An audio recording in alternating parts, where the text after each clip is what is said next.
This is Epsom Downs.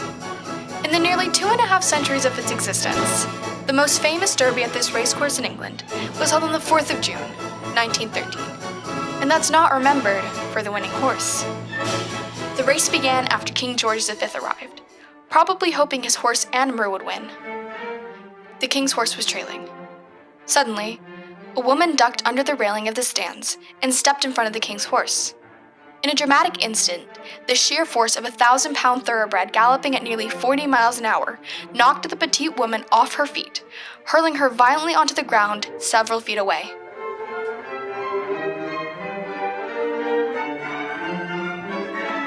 Just 4 days later, she was dead from her injuries.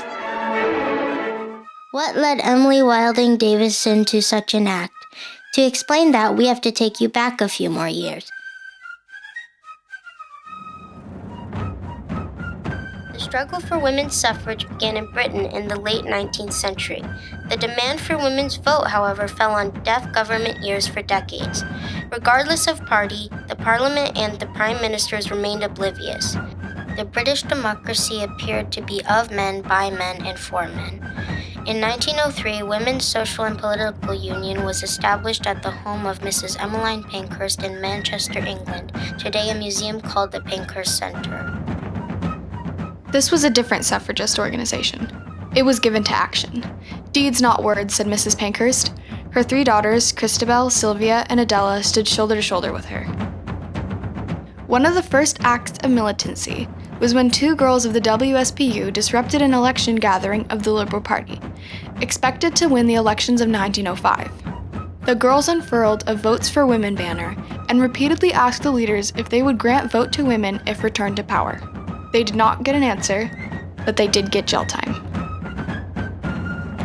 In 1906, the WSPU made a strategic move in shifting headquarters to the Clements Inn in London, where prominent suffragist friends, Emmeline and Frederick Pethick-Lawrence, were also able to help. Mrs. Pankhurst deemed WSPU a suffrage army. Accordingly, they continued militant protests targeting the British Parliament and earning government's ire and suffragettes' arrests. Ever defiant, the suffragettes preferred jail over apology or paying fines.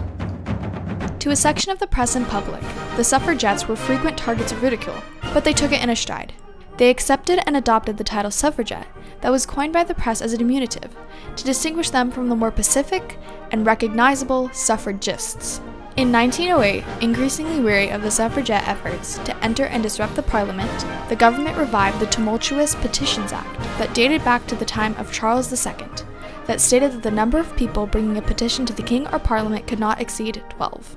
Of course, shortly thereafter, the suffragettes deputed 13 members to take a petition to the House of Commons with Mrs. Pankhurst in the lead, resulting in arrest and subsequent jailing at London's Holloway prison that was destined to become infamous for suffragette sufferings. WSPU persisted in its policy of opposing ruling Liberal Party candidates. One result of their efforts was the loss of Winston Churchill in a by-election in Manchester in 1908. In June 1908, egged on by government criticism that they did not have mass support, the WSPU arranged a massive rally in the heart of London. People from all over Britain attended this rally at Hyde Park on the 21st of June 1908.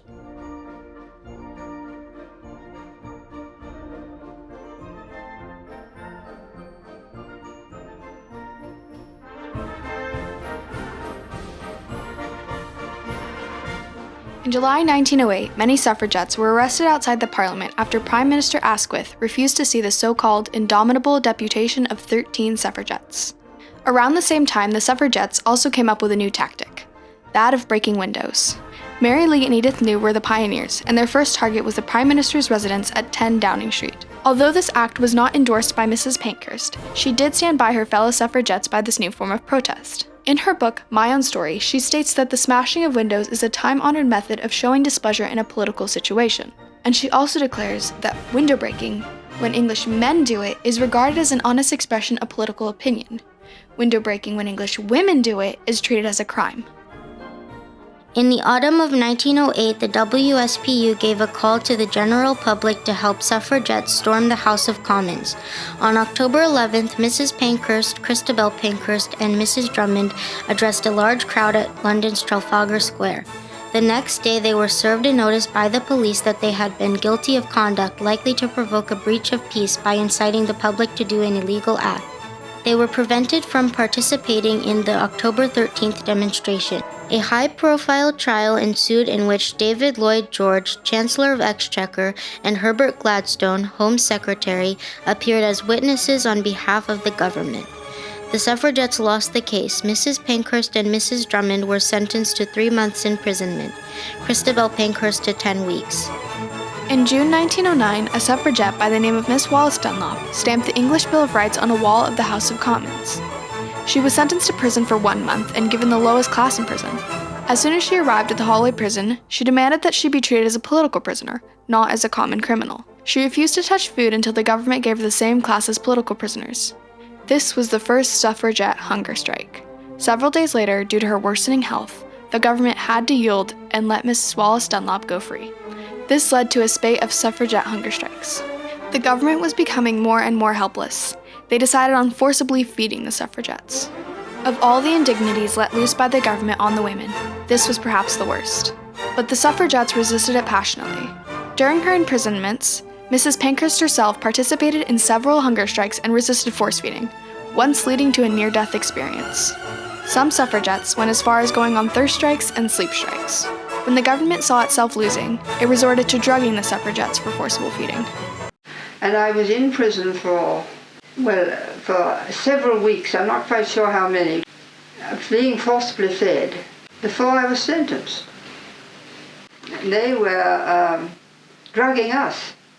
You see, when this thing came out, and of course it was obvious that I had been drugged when I was in the court, when the thing came up, of course the urine analysis was taken of every single one that came out, and every one they were drugged.